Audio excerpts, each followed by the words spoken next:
Hello guys, മാലൂട്ടൊക്കെയാണ്. Okay, ഈ news ഇന്നലെ ഒന്നാണ്. അതായത് ഇന്നാണ് ദിലീപ് നടിയെ ആക്രമിച്ച കേസിൻ്റെ വിധി ഓക്കെ, ദിലീപ് നടിയെ ആക്രമിച്ചു എന്നാണ് പോലീസ് കണ്ടെത്തിയിട്ടുള്ളതും പറയുന്നതും.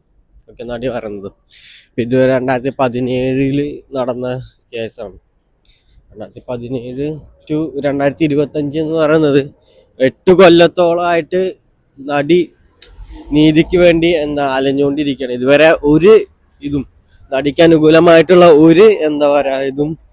ഒരു വിധി അല്ലെങ്കിൽ ഒരു ആശ്വാസകരമായിട്ടുള്ള കോടതിൻ്റെ ഭാഗത്തു നിന്നുള്ള എന്തെങ്കിലും പ്രവർത്തികളോ ഇതുവരെ ഉണ്ടായിട്ടില്ല.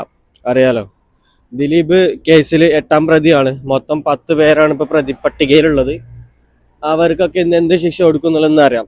ദിലീപ് ഈസി ആയിട്ട് പുറത്തിറങ്ങി പോകുന്നതിനർത്ഥം കമ്മ്യൂണിസ്റ്റ് ഗവൺമെന്റും ദിലീപും കൂടി ചേർന്നിട്ടുള്ള ഒരു ഒത്തുകളിയാണിത്. കാരണം അറിയാലോ, ഞാൻ എൻ്റെ മുന്നത്തെ വീഡിയോയിൽ പറഞ്ഞ പോലെ ഇതിൻ്റെ ജഡ്ജ്, അതായത് വിധി പറയുന്ന ജഡ്ജി ഹണിയം വർഗീസ് CPM മുൻ ജില്ലാ പ്രസിഡന്റിന്റെ മകളാണ്. ഓക്കെ, പിന്നെ അറിയാലോ, അതായത് കേസ് അന്വേഷിച്ചുകൊണ്ടിരുന്ന IG-നെ മാറ്റി എക്സൈസിലോട്ട് മാറ്റിയിട്ടുണ്ടായിരുന്നു. പിന്നെ ഇങ്ങനെ ഒരുപാട് അട്ടിമറി ശ്രമങ്ങൾ കോടതിയുടെ ഭാഗത്തുനിന്നും പോലീസിന്റെ ഭാഗത്തുനിന്നും പാർട്ടിന്റെ ഭാഗത്തുനിന്നും ദിലീപിന് വേണ്ടി ഒരുപാട് അട്ടിമറി ശ്രമങ്ങൾ ഉണ്ടായിട്ടുണ്ട്. ഓക്കെ, അതില് നമുക്ക് നമുക്കതിനൊക്കെ മനസ്സിലാക്കാൻ പറ്റുന്ന ഒരു കാര്യം എന്താണ്, പൈസ ദിലീപ് നന്നായിട്ട് ഇറക്കിയിട്ടുണ്ട്. കൈക്കൂലിയും അഴിമതിയും ഒക്കെ കൊണ്ട് തന്നെയാണ് ദിലീപ് ഇത്രയും ഈസി ആയിട്ട് പുറത്തിറങ്ങി നടക്കുന്നത്.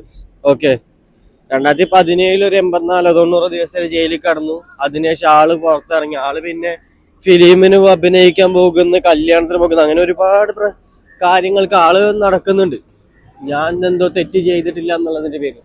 പക്ഷെ എനിക്ക് പറയാനുള്ള ഇത്രേ ഉള്ളൂ, ഈ വിധി നമ്മൾ എന്തായാലും നോക്കണം. ദിലീപ് ശിക്ഷ കിട്ടിയിട്ടില്ല എന്നുണ്ടെങ്കിൽ അതിനർത്ഥം കമ്മ്യൂണിസ്റ്റ് ഗവൺമെന്റും CPM-ഉം ദിലീപും കൂടി ഒത്തുചേർന്ന കേസിന്റെ വിധിനെ അട്ടിമറിക്കാൻ പലതും നടത്തിയിട്ടുണ്ട്. അതുകൊണ്ട് തന്നെ ഈ തെരഞ്ഞെടുപ്പില് CPM-നുള്ള ഇത് നമ്മൾ കൊടുക്കണം, മറുപടി നമ്മൾ കൊടുക്കണം.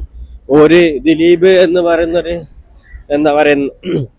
പ്രതി പുറത്തിറങ്ങി കഴിഞ്ഞാൽ അതിനർത്ഥം എന്താണ്, CPM ഇടപെട്ടു, ഓരോ സഹായം കൊണ്ടാണെന്നാണ്, ഭരിച്ചുകൊണ്ടിരിക്കുന്ന ഓരാണ്. അങ്ങനെ ദിലീപ് പുറത്തിറങ്ങി കഴിഞ്ഞാൽ അതിനുള്ള പണി നമ്മൾ നാട്ടുകാർ കൊടുക്കണം. CPM ഇനി ഭരണം കിട്ടരുത്, തദ്ദേശ തെരഞ്ഞെടുപ്പിലും കിട്ടരുത്, നിയമസഭയിലും കിട്ടരുത്. പുതിയൊരു വീഡിയോ ആയിട്ട് നാളെ കാണാം. ചാനൽ ഇഷ്ടപ്പെട്ടെന്ന് സബ്സ്ക്രൈബ് ചെയ്യാം.